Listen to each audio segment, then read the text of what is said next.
This video is brought to you by the 3-Minute Board Game patrons. Keep us independent by supporting us on Patreon.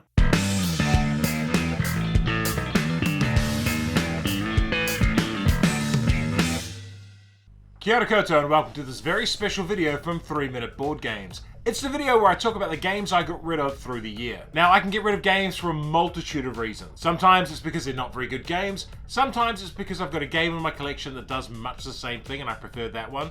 And other times, they can be reasonably good games and they just take up way too much shelf space to justify their existence. So there's 60 games to get through in this video. So I'm not going to dwell on any particular game for too long, and some I'm just going to blast right past.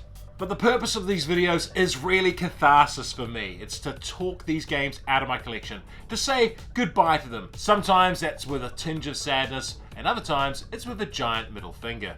So sit down, relax, and enjoy my annual vent video. Now, the first game on this list is a bit of a fake out, and it's 51st State. I got rid of the 51st State Master Set because I found the 51st State Ultimate Edition on sale somewhere for a really affordable price. So technically it is a game I got rid of, but I also got it back at the same time. 51st State is a really fun engine building game. I love the post-apocalyptic theme, and I'm really happy to have gotten an Ultimate Edition of the game because I've never actually seen it in store until I purchased it. Next up, we have one of board gaming's old classic games, Acquire, a Sid Saxon hit from the 1960s. I quite enjoy Acquire, but a lot of what it does, I feel that Dawn of Ulos just does a little bit better. Dawn of Ulos is a bit of a reimagining of Acquire, but instead of building a hotel chain, you're building out empires. And it's a fascinating, fun, and interesting game to play. I really like the sudden reversals and sudden shifts of power in Dawn of Ulos. And ultimately, I felt like there was only space for one of these games in my collection. And instead of choosing the venerated classic, I went with the new weirdness. The next game is Aldarra, which is a beautiful looking game. Well, the models are beautiful, the board's a bit fugly. It sets out to be a fast-paced 4X game, and for the most part, it succeeds at that. It's a game that really encourages you to go out there and have a big fight. It's got fast mechanics, lots of dice chucking, and it's just generally a good, fun, brutal game. My problem with it is ginormous. Like, these boxes were absolutely massive. It has tons of really, really big, wonderful looking models. The thing is, the game is okay, it's good, but it's not great. And it's certainly not good enough to justify taking up, 2 giant coffin boxes worth of shelf space. If I was going to take it on board as a painting project, maybe, but I just don't think the game was good enough for me to really warrant spending all that time painting all those models. So yeah, there's a lot to love in Aldarra, but it's also just a lot of game. It is absolutely cooking inside my game shed today, so I'm going to do some segments outside as well. And the first game I'm going to talk about is All-Time Wrestling. All-Time Wrestling's kind of fun. It's a wrestling fighting game that takes itself quite seriously, so you are playing the characters as though they are in a real fight. It's not about creating a story or booking a wrestling, it's from start to finish, bell to bell, and you're trying to beat the hell out of your opponent and pin them, which is fine. But to me, that's almost the least interesting thing about wrestling.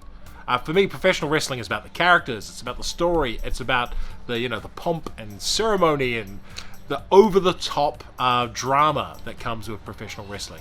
And inside the ring, it's not about who wins, it's about the story that's told in the ring. So yeah, this was a wrestling game that feels like it's perfect for the sort of person who wants an actual wrestling fighting game. It does have some actual IP characters in it as well. But as I say, that's the least interesting part of wrestling to me, so I had to let that one go.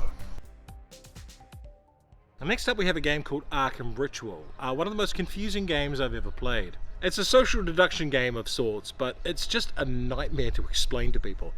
I'm really not going to attempt to explain all the rules here because I'm still quite foggy on them and it's been a while since I played it. But the short form is, if you're playing a social deduction game and you spend 15 minutes explaining and everyone's still staring at you saying, I don't get it, what are we supposed to do? It's probably not a good social deduction game. Social deduction is not necessarily my favorite subgenre to start with, but this is terrible. Just play something like Coup or The Resistance or Secret Hitler, anything other than Arkham Ritual. Next up is Arrakis, Dawn of the Fremen. Not to be confused with Dune War for Arrakis, they're very, very different games. Arrakis, Dawn of the Fremen is not a new game either. It's a reskin of a game from 1982.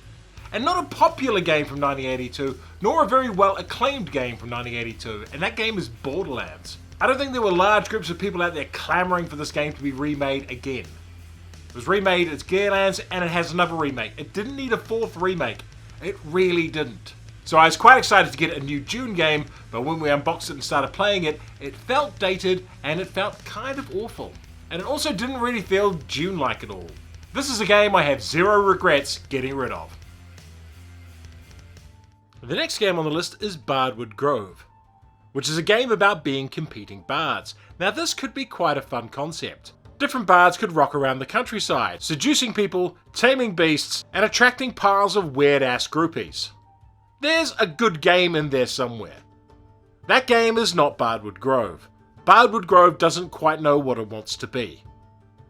It half-asses going into that kind of game, but then wants to also be a kind of Euro game as well, and it just fails at both of those things. It also has terrible pacing. You only get to take a real turn every 3 turns. The other turns you're kind of tuning up and you don't get to do much. Then you get to play these big action turns. And as a result, the game feels very uneven and just awfully paced. Bardwood Grove seems to suffer from a lack of a clear vision of what it wants to be. And as a result, I consider the game pretty much a failure. Next up we have Betrayal at House on the Hill. Now this was the 3rd edition of the game, and it's the 4th edition of Betrayal at House on the Hill I've played, because I've played the first 3 and Betrayal at Baldur's Gate. And all 4 editions that I've played have pretty much run the same way. The first half of the game you're exploring the house, then at some point the haunt is triggered and someone becomes the baddie. Now Betrayal at House on the Hill is fine if you take it for what it is. A silly haunted house betrayal game with wacky stories. You can't take it too seriously. But for me and most of the groups I play with, that first half of the game, it's just padding. And if I wanted to play a haunted house game, I'd probably play something more serious like Mansions of Madness. I like the idea of Betrayal at House on the Hill, but always that changeover period where you're reading the scenario, it's just such a drag. It honestly feels like a game that would be better off app-driven, where you're exploring the house and things happen, and they all build to a haunt that's been predetermined before you start exploring the house. So even the exploration would matter. But as it stands, yeah, it's a throwaway sort of game that I don't really care much for, and I've got rid of it for the 4th time. The next game up is Brew Crafters. Now, Brew Crafters is a pretty respectable sort of worker placement game. It's about building up a craft beer business. In a lot of ways, it feels a little bit like the beer version of viticulture. Brew Crafters is a perfectly good, acceptable game that is simply a casualty of being okay. If you're really into craft beer and the theme, I'd still recommend picking it up because it's okay. Next up is Catan New Energies. Now, I'm not the biggest fan of Catan. I think Catan is fine. We have a copy of Catan, mostly for people who want to play Catan. And that person is not me, but sometimes people come around. It's the game they want to play, so I'm happy to play it with them. Catan New Energies was just all kinds of awful. If you haven't played the game, it's like the green environmental version of Catan. At least that's what it's branded as. What it really is Catan with extra steps. It's Catan with busy work. It's Catan with a timer that's very hard to beat. It's Catan when there's a whole bunch of mechanisms that just slow the game down to a grind. It's bad Catan. Everything you would like about Catan is kind of muted in Catan New Energies, and everything you hate about Catan, well, that will be dialed up to 11. I loathed Catan New Energies. It was one of my least favourite games I played last year, and I was really happy to punt it to the curb. It was just kind of astounding that you could take such a simple formula and get it so wrong with so few rules additions. Absolutely mind-blowingly bad. Next up is Clash of Magic Schools, a new game by Uwe Rosenberg. Or at least, I thought it was a new game by Uwe Rosenberg. Turns out it's a reskin of a game of his from 20-odd years ago. And it's not a particularly interesting reskin as well. It's the Harry Potter-esque Magical College reskin. And all the art's done in that NFT monkey style, where it's like the same core picture and then they just change like the hair color or an eye patch on them. I honestly can't remember much about the gameplay of Clash of Magic Schools. It did not leave a lasting impression on me. Next up is Cosmopus, a cute little engine building game where you're worshipping an extra dimensional horror, the Cosmopus. I love everything about the packaging of this game, about its presentation, its name, the little octopus in the middle, the victory conditions of getting its tentacles, all that kind of stuff. Absolutely love it. I just thought the gameplay was a bit of a janky, busted mess. I'd really like to see another game using the elements of Cosmopus, the look and feel, the art direction and stuff, but the actual game, the engine building stuff, it just seemed very, very chaotic to me. So yeah, for me, it wasn't so much that it's a bad game or anything, it's just that when you won, it just felt so unearned. It's because you got onto like a certain combo of cards and you just got that initial momentum and you were hard to bring down at that point. It's a game where you can really steamroll, and you can start steamrolling very early. And you know, some people absolutely love that about it. But to me, when I was winning, I felt like I was running up the score on people. And when I was losing, I was sitting there going, when is this game going to end? We already know who's won. Next up is Defenders of the Wild, which is the follow-up game by the same publisher who did Block by Block Uprising. Now, as you might know from the channel, Block by Block is one of my favourite games. I love everything about it. I love its take on co-op gameplay. It's sort of like a pandemic game that feels like a war game. I love the theme of the insurrection, of these different struggling groups trying to overthrow and occupy a city. It's a game that will always be topical in that regard. And I just love the blocks. They're cute, they're adorable, they set fire to things, they're very angry. It's a neat game, and I was really looking forward to Defenders of the Wild, and it just did not click with me at all. Nothing about the game appealed. I kept playing it thinking, these are the same guys who did Block by Block. I love Block by Block. Why am I just bouncing off this game so hard? And I can't put a finger on it. There's just something about the game that didn't work for me. Whether it was the art, whether it was the theme, whether it was the gameplay mechanics, it just slid off me, and I did not care for it one shot. Which is really sad, because I really wanted that publisher to do well with their second title. But I couldn't bring myself to say, this is an amazing game, and I just felt very flat after playing it. So yeah, I was actually quite sad to get rid of that one, because I'd put a lot of hope into it being something better than it was. Well, being something better than it was to me. Next we have Dungeons, Dice, and Danger. I don't want to yuck other people's yums, but most roll and writes are not for me, and this one was very much a by-the-numbers roll and write. I gave it the good old college try and played it like 4 or 5 times, but it just wasn't for me at all. If I was going to play a game like this, I would probably just play Cartographers. It's simpler and ultimately more fun and rewarding. Or I'd play one of the big roll and writes like Hadrian's Wall or the Anarchy. But yeah, by and large, roll and writes are just not my thing. If there's one game I got rid of this year that I might regret, it might be Earth. That's because Earth is exactly my type of game. It's a card-driven engine builder, where you get given a bunch of cards and you have to make the best out of them. And the best is normally building an interconnecting engine that scores you a lot of points and does a whole bunch of things. Earth was pretty good at that. If anything though, Earth was a little too open, a little chaotic, and it felt a little bit like a hodgepodge of a game in some ways. I also have other games like Terraforming Mars and Ark Nova that kind of fill a similar gap, or It's a Wonderful World. Games that I really, really like. Earth was competing for those spots. Still, if there's one game in this video I could see myself getting back in the future, especially if there's some fun expansions that do some interesting things with it, it would be Earth. It's definitely a very good game, and it was on the cusp of me keeping it. It's also a game featured in my book, 101 Board Games to Play Before You Die, of Boredom. You can check out my views on Earth and 101 other games in that book. Next up is Eclipse Second Dawn. While this appears in the E section of the video, this is the last segment I've actually recorded for the video. And that's because as I was filming this video, I got rid of Eclipse 2nd Edition. Now, Eclipse is a fantastic game. It's very, very good. I love the shipbuilding part of it. It's a neat 4X. The production values are off the charts. It's just a game that doesn't hit the table very often. And someone came up with a trade offer for me that was really good. Now, I wasn't looking at selling this. I hadn't advertised it. Someone popped up online and said, hey, does anyone have a copy of Eclipse 2nd Edition they're not using? I can buy or trade. So I reached out to them and they offered me a copy of this. Mechs vs. Minions, a game I had not played before. I'd heard a lot of good things about Mech vs. Minions, but I'd never had the opportunity to buy a copy myself. So this was a straight swap. One good game for another. Eclipse is a game I would happily play again, but I felt like the opportunity to swap it for a game like Mechs vs. Minions, which I haven't played before, seemed like a really good one. And also, Mechs vs. Minions is something I definitely don't have in my collection. So yeah, looked like a mutually beneficial trade there. Next up we have a very tragic story, and that is Europe Aflame. Now, Europe Aflame was a game I got when I was 11 or 12. It's a game I played at intermediate and all the way through high school. It's a World War II game, and it is very much a product of the 80s. Unfortunately, over time, the box got absolutely destroyed with various house moves. And as a result of where it was stored when we moved house there, the whole thing got a bit water damaged as well. So as formative a game as Europe Aflame was for me, I kind of had to just let it go. It was just a bit too munted.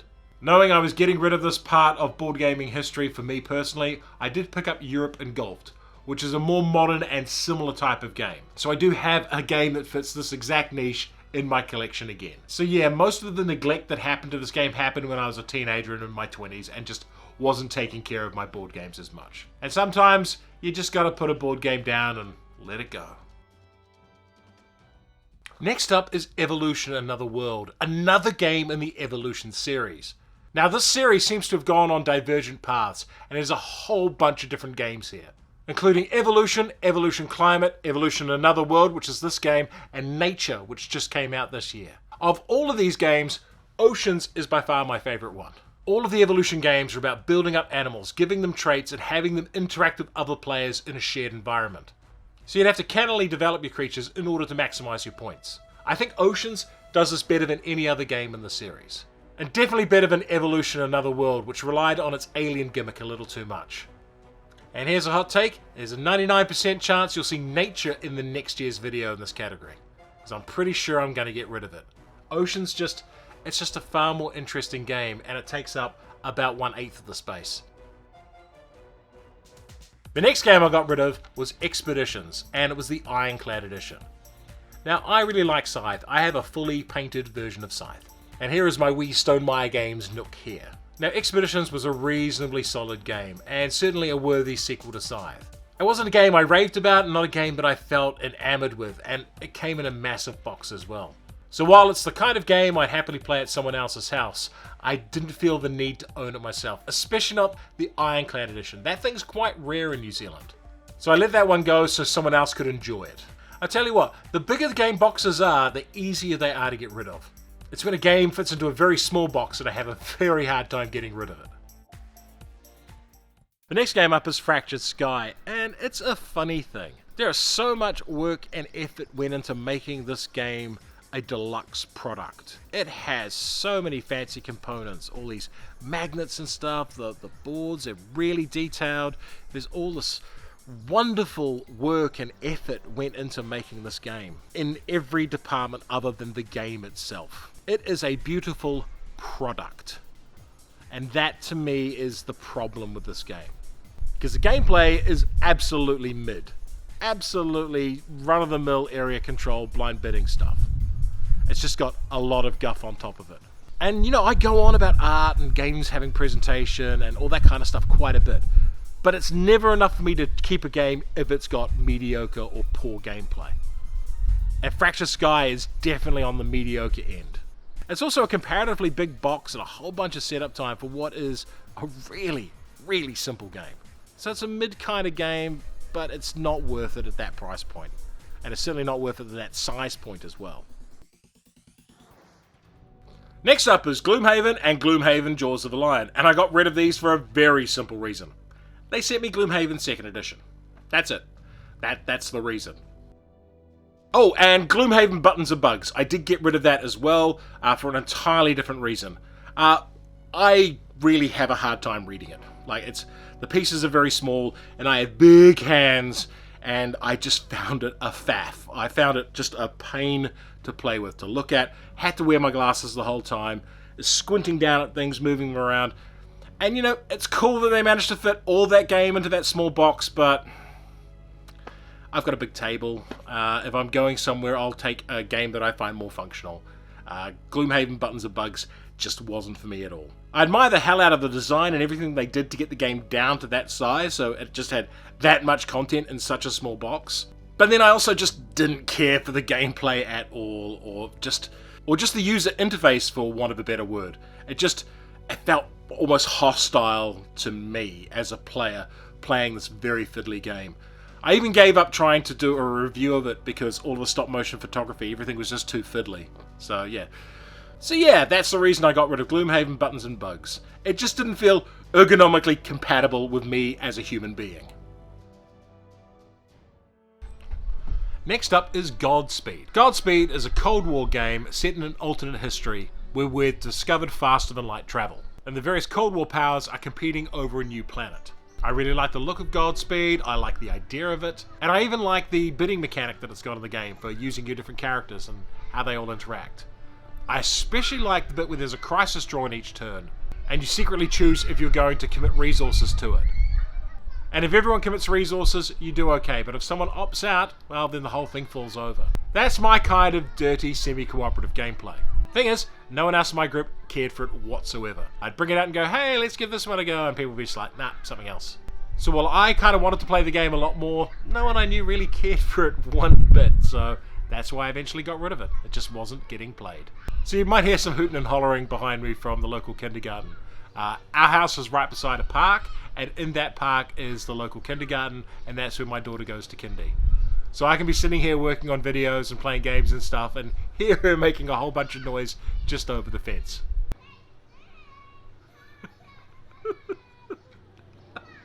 You can't catch me!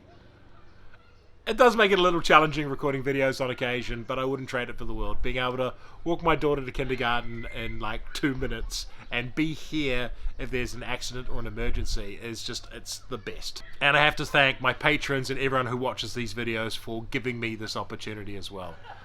Being able to stay home while Anne's been little and do the channel and design board games and stuff, that's such a beautiful, wonderful thing, and I wouldn't trade it for the world. So yeah, a little bit of noise from kindergartners shrieking behind me, absolutely, totally worth it to be here for her as much as I have been. Thank you, everyone who's watched the channel. Anyway, back to the games. Next up we have Guilty Gear, which was a really neat game. I enjoyed this game immensely. It was a back and forth beat 'em up game, and I really liked that. I enjoyed it quite a bit. It was something I didn't really have in my collection, and I didn't really know anything about the Guilty Gear characters. I probably would have liked the game more if it had been a Mortal Kombat or a Street Fighter that I knew the characters a little bit better from, or even Tekken. And I really did want to find a space for this one in my collection. But it's the kind of game you really need to have people invested in playing. You can't just sort of pick it up and just play one game of it. People need to find characters they like and really enjoy the system. And the real big problem with it was it had the biggest box of any game in my collection. Like bigger than Gloomhaven, bigger than Oathswarm, bigger than Galactic Cruise, bigger than any of those games. Guilty Gear was massive. And for what was essentially a card game with some Perspex standees, it didn't justify taking up enough space for like 5 or 6 other good games. I mean, yeah, I could have thrown the game box out and restacked it in a shoebox, but that just felt dirty to me. And also, I knew it was a game that someone out there would get a lot of fun playing. So I happily sold that one on. The next game on the list is Healthy Heart Hospital 3rd Edition. I had been bugging Scott, the designer of Healthy Heart Hospital, for years to get a new edition printed. See, Healthy Heart Hospital used to belong to Victory Point Games, and they were acquired by Starling Games some years ago. They put out such titles as Nemo's War and Dawn of the Zed's 3rd Edition, and I was hoping that they'd do a similar treatment for Healthy Heart Hospital. What they did instead was utterly gut the game and put out the most tepid, insipid looking version of the game possible. They did no marketing for this game, they just kind of dumped it on their site and let it die. And I can't for the life of me fathom why you would redesign a game, get all the art assets done, and just plop it out and go, who cares? What was the damn point? 2nd edition of Healthy Heart Hospital is one of my all-time most played solo games. I absolutely love it, despite its flaws. And it has big flaws, but it's got this bag manipulation system I really enjoy. And it's a game that I feel clever when I win a game of it. What the new edition did was just gut all of that. All of the bag manipulation stuff you could do throughout the course of the game, they just kind of got rid of because, you know, that makes it more complex. They took out all of the rough edges, and what you were left with was a smooth-brained game. I have heard, though, that Scott has the rights to the game back, so hopefully we'll see a 4th edition that comes back with some more warts on it, because I'd love to see that. This 3rd edition from Starling Games absolutely stunk. Next up is Hegemony, a very popular heavy game that attempts to simulate the inner workings of a state. In Hegemony, you'll be playing one of 3 different classes: the upper class, working class, or middle classes, or the state itself. Now there's 2 things I could do here. One is to leave a long and wordy essay about why I think Hegemony is a deeply flawed game. and why the model they use is complete and utter nonsense, and therefore any lessons you might learn from playing this game are fruit of the poisonous tree, and will do nothing more than misinform you about the state and how classes actually work. Or I could just say that the game wasn't for me and leave it at that. And as this video is looking like it's going to be around an hour in length, I think I'll just leave it there. Next up is Hidden Leaders, and I'm not going to say much about this one because I can barely remember playing it. What I do remember is moving markers back and forth on a board and hoping that they were going the right direction you wanted, because you wanted them to be in a certain place and your opponents wanted them to be in another place. Because each of you had a secret hidden leader that was trying to score a certain way. You know, that sounds like a fun enough premise for a game, but if I'm struggling to remember what the game was about 6 months on, it's probably not a good sign, because I have a pretty good memory for games. And Hidden Leaders, yeah, all I can remember is there's card play, you're moving the sliders up and down, and if they land where you want them, great. It really depends a lot on what your opponent's goals are as well, because if they align, you can do really well. If they don't, well, two players can end up fighting and the third player can profit. Which I guess happens quite a bit in hidden information games. War of Whispers was like this as well. I don't really care much for that one either. The next game up is Inventors of the South Tigris, the final game in Garfield Games' South Tigris trilogy. Now, I have had a lot of Garfield games in my collection over the years, and I still have 8 games of theirs in my collection. I didn't feel like I needed 14 or 15 of their games, so I got rid of the ones I didn't play quite so much. And Inventors was definitely top of that list. It's a lot of a game. There's a heck of a lot happening. To give you an idea of how big and complex the game is, there's a dice version of Wingspan that is just in the game. It's just a very small part of the game. But you've got this whole version of Wingspan just sitting there as a subset of one board on the game. It's a lot. It's super busy. Inventors of the South Tigris is a lot to teach new players. And I just couldn't see a scenario where I'd want to play Inventors over Scholars of the South Tigris, which is my favourite game from that trilogy. So I decided to keep Scholars and get rid of Inventors. Next up is ISS Vanguard, a game that had been in my top 100 a couple of times. Now, the reason I'm getting rid of ISS Vanguard is very straightforward and very simple. I finished it, and I have no interest in playing it through again. Like, I enjoyed ISS Vanguard a lot. I really enjoyed the story. There are a couple of weird parts to the game in places where there were some very unusual decisions where it didn't really feel like decisions. You're like, hey, do you want to be Hitler or okay human being? It's like, okay, yeah, I'll take the non-Hitler option. And the dice system started to grate on me by the end of the campaign. I was a little bit over the mechanics of the game and just wanted to get to the end of the story after about, a year of playing it. Still, a very enjoyable experience and a game I am very happy I played through. Getting all the way through it though, I got to see all of the warts of the game and I don't really want to go back through and experience that again. I don't think there's enough changes in the story or other things I'd experience in the story that I haven't already done. There might be little things, but that's certainly not worth the effort of going all the way back through the campaign. So I figured, hey, someone else might get a really good experience out of this as well, so that's why I sent this one on. Next up we have K2, a perfectly fine mountaineering game. It's got some very clever stuff in it about how you acclimatize as you go up the mountain, and how you use your 2 different climbers. The thing is, K2 is really a racing game, and for racing games I'd much rather play something like Formula D or Heat than I would K2. It's not really a knock on K2, it just didn't really have a place in my collection anymore. But it's a perfectly fine, serviceable game. The next game I got rid of is Legendary Encounters: The Matrix. Now, I really enjoyed that game. It's probably the second best game in the Legendary Encounters series. I preferred it to Firefly, and I preferred it to Predator, and I definitely preferred it to X-Files. What I didn't prefer it to was Legendary Encounters Alien, and I have everything for that game. I have all of the expansions. So I'd played through all the encounters in Legendary Matrix and all of the characters, and I'd had a pretty good go at it. And it was a rock-solid adaptation of those films. But playing it, I kept thinking, you know what, Alien's just better. It's the same, but better. And so I just kept going back to Legendary Encounters Alien. I certainly don't need both of them in my collection. So yeah, one had to go, and it was clearly going to be The Matrix. If you're a fan of The Matrix, definitely give it a try. It is a legitimately good Matrix board game. The next game I got rid of is the Manhattan Project, the original Manhattan Project. And the reason for that is I have 2 of its sequels. Energy Empire, which is a very different game to Manhattan Project, and an amazing game at that. And then there's 2 Minutes to Midnight, which is sort of like a second edition of Manhattan Project. It does a lot of what the original does, but I think it's a better tuned game. All 3 games are very good worker placement games with fascinating Cold War themes. I just think these 2 are better than the original. And out of these 2, I'm most inclined to get rid of this one first. Energy Empire is an absolute banger, and I'm totally keeping that for a very long time.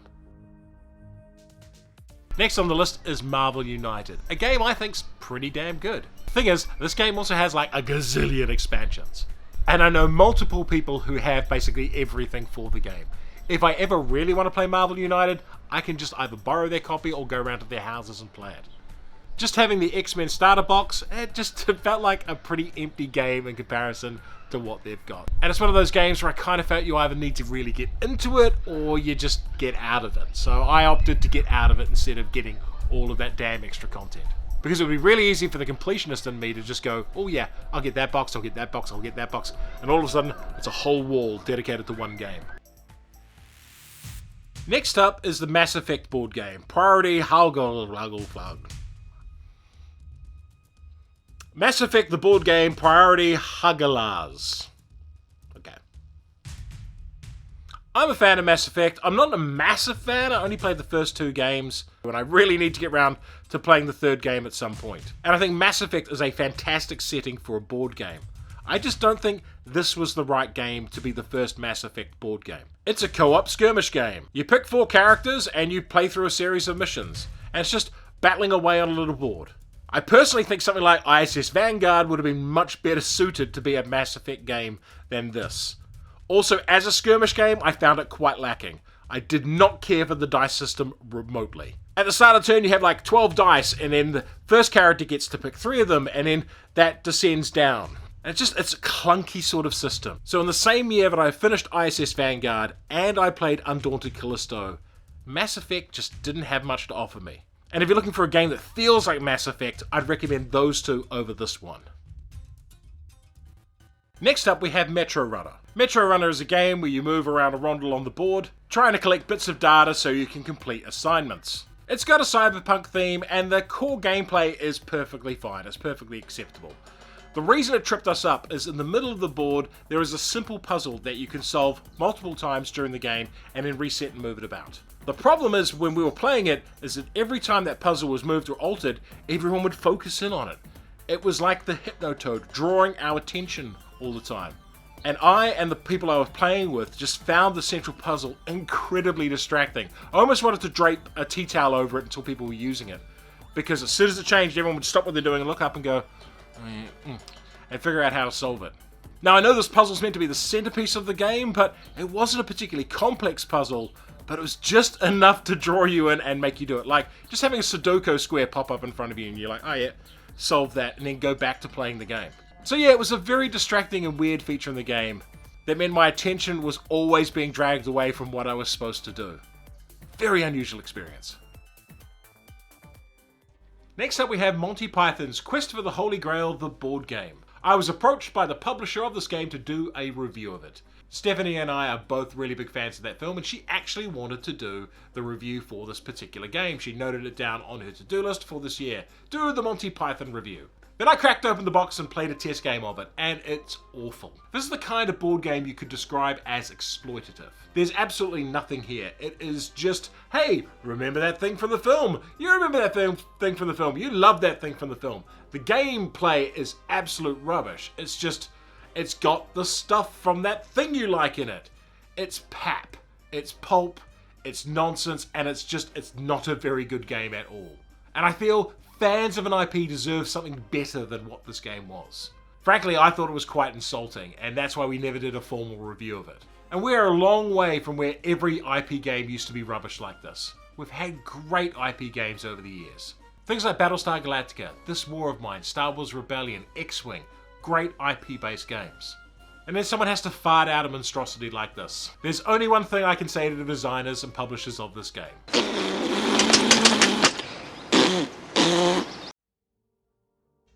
The next game up is Nations, a game I quite enjoyed. The problem with Nations is it's a civilization game. And I have a ton of games in that kind of niche. Even in very straight up and down Civilization games, I have Mosaic, I have Sid Meier's Civilization, and I have the original Civilization as well.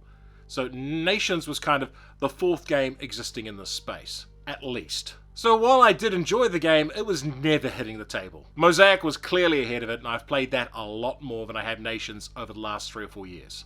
So yeah, Mosaic ate Nations lunch a little, and there's not much point keeping a game you're just not going to play, especially if there's something you vastly prefer in a similar game space. And it's not like I had a big emotional attachment to Nations either. The next game up is Pandemic Legacy, and I actually chucked out 2 copies of Pandemic Legacy this year. I had 2 separate groups who played it through, or almost through, or halfway through, and neither of those groups have played it in 3 or 4 years, so what's the point in keeping it? We're not going to finish it off. One group got up to a certain changeover point and they went, yeah, that's cheesy, and they didn't want to continue from that point, and I can't really blame them. It's a point where people have played the campaign where you find out what the disease really is, and they were like, nah, I'm not playing this game. And I respect that for them, because I was kind of like, this has been done. I don't think legacy games are for me. I like getting skilled at a game. I like playing a game over and over and getting better and better at it. And legacy games have constant rug pulls. And I found that with Pandemic Legacy, I found it with Ticket to Ride Legacy, and a bunch of other legacy games I've played, where you play the game and you're just starting to get comfortable with what's going on, and they add in a new mechanism, they add in a new challenge, and it throws you back to the learning stage. Now, if you're one of those people who loves discovering new games and loves being exposed to new systems and mechanics, this sounds wonderful. But if you're the kind of person like me who likes learning a game and optimizing and like focusing in your skill set on the game until you feel like you're very good and focused on being excellent at that game, legacy games just knock you back to that start spot, so you constantly feel like you're a newbie every single time you play the game. I know that's a very particular character trait of mine, that I like to master games, I like to get very good at them, but it is one of the things that makes me feel like legacy games just aren't designed with me in mind. So yeah, 2 copies of Pandemic Legacy shunted away. Next up is Planet of the Apes, a cooperative game that I almost entirely played as a solo game. It's a Kevin Wilson designed game, and he's probably most famous to people for being the designer of Arkham Horror 2nd Edition. Planet of the Apes is fine, it's a reasonably robust game, but it's Planet of the Apes. And every time I suggested playing this game to other people, they were like, it's Planet of the Apes. If you're a Planet of the Apes fan, this is actually a really good thematic game based on that original movie with Charlton Heston. The second Garfield Games game I got rid of was Raiders of Scythia, and the main reason I got rid of that one is I haven't played it that much lately. I also have the app version of Raiders of the North Sea, so if I have the urge to play the game, I'll just go play it on the app. Raiders was also competing with Architects and Circadian's First Light. And while I think Raiders is a rock solid game, it just wasn't getting played on the table anymore. And I didn't feel the strong connection to it that I do for a game like Architects or Paladins. So yeah, Raiders of Scythia, it's a perfectly good game, but I found myself getting rid of quite a few perfectly good games this year. Next game on the list is Rem Racers. I was really excited to get this game.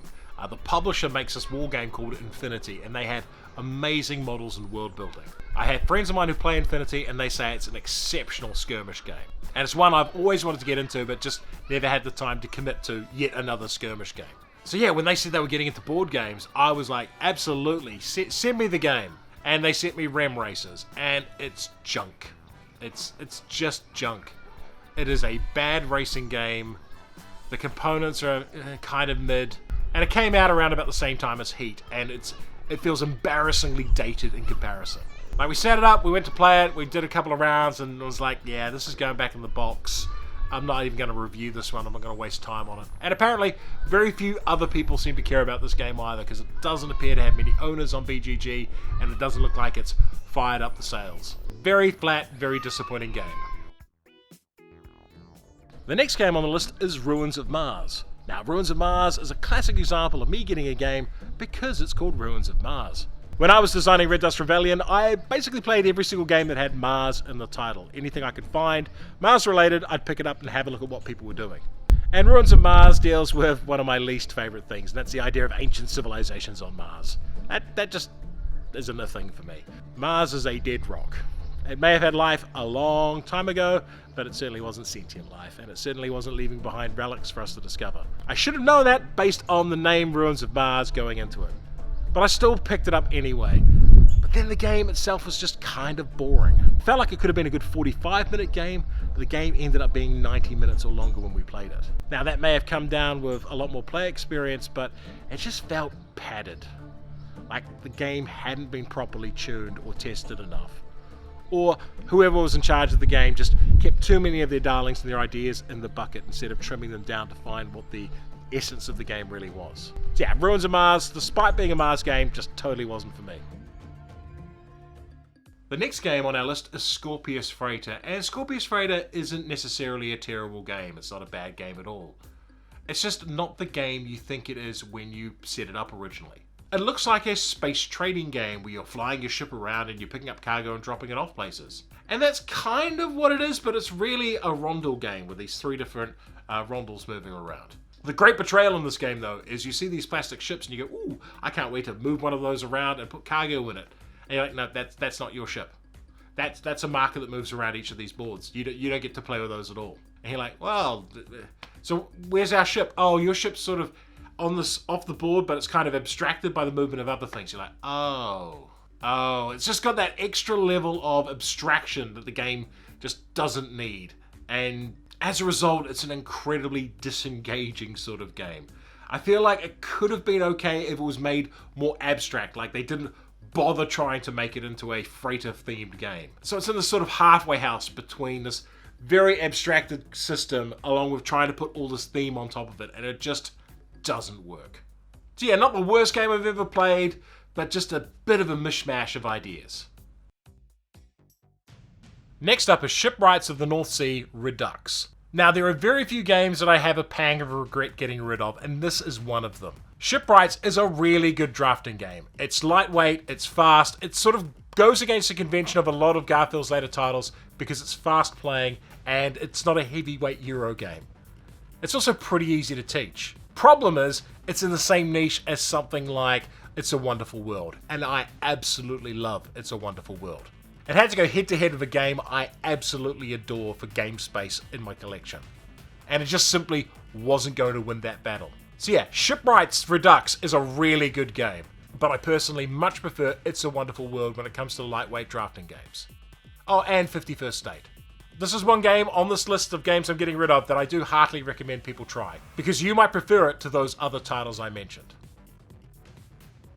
Next up we have SkyTeam, one of the most popular games of the last year. Now I have seen people rave about SkyTeam and sing its praises, and frankly I do not get it. It seems to other people there's a lot of excitement and tension in this game because you don't know what your partner is going to do. Now when Stephanie and I played this game, we would discuss our strategies beforehand, we'd roll our dice, and then we'd take our actions. And we kind of trust each other to do the right thing. If one of us didn't have the right dice, it's because we didn't have the right dice. There's nothing we could really do to change that aside from, getting a copy and re-rolling it. There wasn't any tension, because I wasn't expecting Stephanie to make a drastic mistake that was going to screw us. And if what screwed us was just that she rolled all 6s and we needed some 1s that turn, then to us that wasn't particularly thrilling. That was just, oh well, that the game beat us. That's not exciting at all. Now I know a lot of people's experience with this game is very different to ours, but to us it literally felt like we were sitting down in silence during the round, trying to collectively finish off a game of tic-tac-toe to a draw. I'm not even exaggerating there. That's how dull and procedural we found the game of SkyTeam. So yeah, I'm not entirely too sure why this is, but we experienced zero of the drama, tension, and excitement that other people talk about in this game. And we were quite happy to get rid of it. I'm still very confused as to how the game makes people feel these feelings, because we certainly did not. Next up is Spectre, a James Bond game. Now this is a competitive game with a semi-cooperative element to it. You're all various masterminds competing to be number one of the organisation Spectre, and James Bond is out there wrecking your schemes. Spectre is fine, it looks a little cheap, the gameplay is reasonably good, and it does end up feeling like a limited version of the game Disney Villainous when you play it. Like, you've got your own schemes you're trying to complete on your boards while everyone else is trying to do theirs. But instead of the other players actively trying to foil your schemes like Villainous, it's Bond, it's the board is trying to screw you over. This is a perfectly okay game, and I am a big James Bond fan, but that wasn't enough for me to keep the game in my collection. And the idea of being James Bond villains is way cooler than actually playing them in the game itself. Next up we have Star Trek Buffer Time The Lower Decks, or Star Trek The Lower Decks Buffer Time. Honestly, it doesn't matter. This is a push your luck game that doesn't really seem to have any meaningful decisions in it. It's the kind of game you make when you just want to slap an IP on something to make some money off people you think are gullible and stupid. It's a sort of trashy game that feels exploitative, like it's trying to milk money out of Star Trek fans, and in particular Lower Deck fans. It just feels like they pick up a random game mechanic, slap it on, and just put it out and don't bother testing it or playing it or seeing if it's remotely fun. Star Trek The Lower Decks Buffer Time might be the most disappointing game I've played in the last 12 months. Absolutely, like 0 stars, 0 out of 10, whatever the scoring mechanism is, this is a rubbish game, and I was pretty glad to see the back of it. Next up is Star Tycoon. Now, Star Tycoon really intrigued me, and I enjoyed playing it, but it was one of those games where I felt like this is a great first iteration of this idea, or an early iteration of this idea. And I felt like there could have been so much more done to the game to turn it into something great. What you get in the Star Tycoon box is quite a good game. It's certainly better than average, but it's got a lot of busy work and awkward mechanics in it as well. And I just felt like a second edition of this game is going to be really good. If this game gets a second edition and it's just tuned and refined just a little bit, it could be something very special. So I'm going to keep an eye out for this game to see if they do a second edition and if they do some revisions to the game. Because the core idea is cool, the core mechanics are pretty cool, it's just a bit flabby and wobbly around the edges. I could really do with someone like Shem Phillips or Sam McDonald from Garfield Games taking the game and just sort of refining it a little bit and knocking off the rough edges. Because I think a very polished version of Star Tycoon would be awesome. But until then, this version's kind of mid, and I had to get rid of it. The next game up is Tellywood Rally, a game that has just got the most bizarre theme imaginable. It's about halfling politics. Yeah, halfling politics done in a very US politics style kind of way with press secretaries and campaigns and stuff. I'm not sure who this game was for, but the company went bankrupt shortly after releasing it. It's one of those games that's probably going to end up being a rarity and an oddity because I don't think they ended up distributing all the copies of the game. I got a review copy bundled up with my copy of Bardwood Grove. So it's the same publisher who did that and Merchant's Cove. Mechanically, it was very awkward. Thematically, just a bit weird. And artistically, kind of offensive. Which is a stunning combination of things to get wrong in a board game. So if I gave out an award for most stunningly weird board game implementation of the year, Tellywood Rally would be a front runner for that game because it's just weird. And not good weird, just bad weird, awkward weird, confusing weird, halfling politics weird. Next up we have The Shadow Planet, a game that I got in a math trade solely because I like the look of the art style. And after playing it a couple of times, that's still the only thing I like about The Shadow Planet. It's a very ambitious game that tries to tell a story about paranoia and suspicion and alien takeovers on a spaceship crew that has landed on an alien planet. One's a monster trying to escape the planet. One's a guardian trying to destroy the ship and strand everyone on the planet so the monster doesn't escape. And the rest are humans just trying to escape without the monster on board. The problem is, you don't really control your own character. And unlike Station 4, which does this really well, The Shadow Planet does it incredibly ham-fistedly. As a game, it's a wonderful experiment, but it just doesn't quite work. And you end up with people around the table getting very confused over what the hell is going on. Still, I really do like the art direction on the game, and I just wish the gameplay was a little bit tighter and a little less weird. Next up we have Ticket to Ride Europe and Ticket to Ride Legacy. Well, we'll do Ticket to Ride Europe first. Ticket to Ride Europe I got rid of because I have Ticket to Ride, and I kind of made a judgment call. Which one am I going to keep? Ticket to Ride Europe or Ticket to Ride the original? And I figured because Europe's a little bit more complex and Ticket to Ride's more likely to be played with people who just want to come over and play Ticket to Ride, I'd keep that one. They're both fine. They're perfectly fine games. I'm not going to be critical of Ticket to Ride. It is what it is. A very solid foundation game that a lot of people love to play. And I mostly keep a copy in my collection because other people want to play it. Now, Ticket to Ride Legacy on the other hand, that's a different kettle of fish. We played that one all the way through. And I thought it was a bit of a hot mess. There was some interesting stuff in there, but yeah, overall it just probably wasn't worth the effort of playing through. I gave that one away to one of the players who played the game because he wanted to get the different engines. And I think he still might actually use the board as well.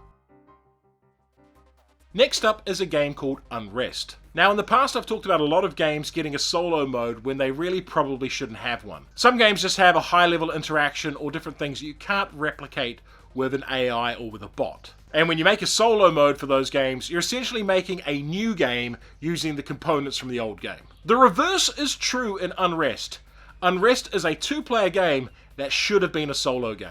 There's two sides here, just like Android Netrunner. One represents the rebels and the other represents the corporations. And the rebel player, they get to have fun, they get to make meaningful decisions during the game. The defending player just gets to defend stuff. And they don't have a lot of options. It could have been done with a card flip. So Unrest is a very unusual game. It's one where I'd consider one player gets to have an okay game experience, and the other player gets to facilitate that okay game experience. And to me, that's a terrible two-player game. So I happily got rid of Unrest. I would have been the one teaching people, which probably meant I would have been the one playing the boring part. And I got much better things to do with my time than that. Next up we have Vampire the Masquerade Vendetta. This is a Vampire the Masquerade themed, area control, sort of bluffing, gambling kind of game, with some very polarizing art direction to it. I can see some groups really getting into this, but for me it didn't really capture the vibe and feel of Vampire the Masquerade at all. I'm a very old school Vampire the Masquerade player. I played it all the way through the 90s and some of the early 2000s, and I've always been looking for a very good Vampire the Masquerade themed game. In fact, Shadow Moon Syndicate's my own board game started life as a Vampire the Masquerade themed game before we evolved it and turned it into something else. It started off from the idea of what would it be like if the prince died in the city and you tried taking over the city. And that's the kind of vibe I was hoping for from Vampire the Masquerade Vendetta, but I didn't get any of it. It's a lot of card play, a lot of bluffing, but it's also a game with a lot of feel-bad moments in it as well. So yeah, this is another one we sold and moved on. Next up we have Wandering Galaxy, a game I really wanted to enjoy. For years my friends had a role-playing game that we used to run called Conveniently Far Future. It's a game about being a bunch of scumbags riding around the universe in a Futurama type setting. And reading through the notes for Wandering Galaxy, it seemed like, holy heck, this is the Conveniently Far Future game. And tonally, that's what it was. The storytelling in this game is a lot of fun. There's some wacky characters, you go around space, you meet a whole bunch of weird and interesting characters. The problem is the mechanics are trash. Like, the game mechanics in Wandering Galaxy are from start to finish just awful. For a game that should be a light-hearted frolic through space, there's an awful lot of tedious ship maintenance. And then there's a card system for each character that feels incredibly arbitrary. There was a great, fun world to explore here with some really interesting things to do, but the game just kept getting in its own way over and over again. And the group that I assembled to play it, the ones who played that Conveniently Far Future role-playing game before, seeing their enthusiasm just plummet during the first session. They were so excited at rolling up their characters and naming the ship and doing all this stuff, and in about an hour and a half in, they were like, yeah, tap out, I want to go. And I had to play test through the other scenarios by myself for a while because no one wanted to come back to it. It was a game that felt tailor-made to us in terms of content, but the mechanics absolutely let it down. The fourth and final Garfield game I got rid of this year was Wayfarers of the South Tigris. And that's simply because Wayfarers does my head in. It's a game where you open up playing and you have so many options. You almost drown in your options. Now, for some players, this sounds like a dream. This is a perfect thing. You have so many open possibilities at the start of the game. But for me, I just never felt there was something I could latch onto or grasp in my first couple of turns, and my mind would wander throughout the game. There's something about Wayfarers that just doesn't click with me. It just bounces off me, and I just can't focus on the game, and therefore I can't have a good time. It's probably the most unique and innovative game in the South Tigris series. But that came at the cost of me being completely out of my depths playing it. And yeah, once again, I kept Scholars because Scholars is my favorite in the South Tigris trilogy. Because while it is a complex game, it has patterns that make sense to me. It's all about translating things. So you have to get the documents, you have to translate them into a certain language, then you have to publish them. There's a logical path and a process to follow. Wayfarers is just a big blank canvas on which you have to paint what you're doing. And to me, it was just too much. The next game up is Wise Guys from Gale Force 9, and this game is a reimagining or a retheming of their Sons of Anarchy game. Now, Gale Force 9 over the years have done a whole bunch of IP games. Star Trek stuff, Firefly, you name it, they've done it. And the Sons of Anarchy game apparently was very, very good. Now, I played Wise Guys, and it's fine. It is a perfectly good game. There's quite a bit of back and forth. It is a game where you are fighting over territory and turf and stuff, but really it is just about making money. It doesn't matter if you blow away all your opponents, as long as you're like making enough cash and putting it aside. And I do like that in a criminal game. If you're running a criminal enterprise, you should be about enterprising and making money. And Wise Guys does a very good job of that. Thing is, I do not care for the Mafia theme whatsoever. Sons of Anarchy theme really didn't grab me either, but I think modern bikers might be more interesting than the cliche 1930 gangster stuff. I've played so many games with a Mafia theme, and each time it just doesn't do it for me whatsoever. So if you are interested in designing a game that I will not care about, pick a theme like Western, Las Vegas, or Mafia, and I will tune out almost immediately. And that's what happened with Wise Guys. It's a perfectly fine rework of a pretty good game with a theme I just don't care for. And there you have it. There's a whole bunch of games I got rid of. Which ones do you think I was a fool for getting rid of? And which ones do you think I was absolutely justified in doing so? Based on what I've said in this video, what games do you think I would like and would fit my collection? If you have questions or thoughts about this or anything else board game related, leave a comment in the video below. I try to respond to everyone who asks questions. And a reminder, 3 Minute Board Games does not do paid content, if that wasn't glaringly obvious based on some of the comments in this video. Keep us independent by supporting us on Patreon. And if you enjoyed this video, come support us on Patreon, or like, share, and subscribe to the channel.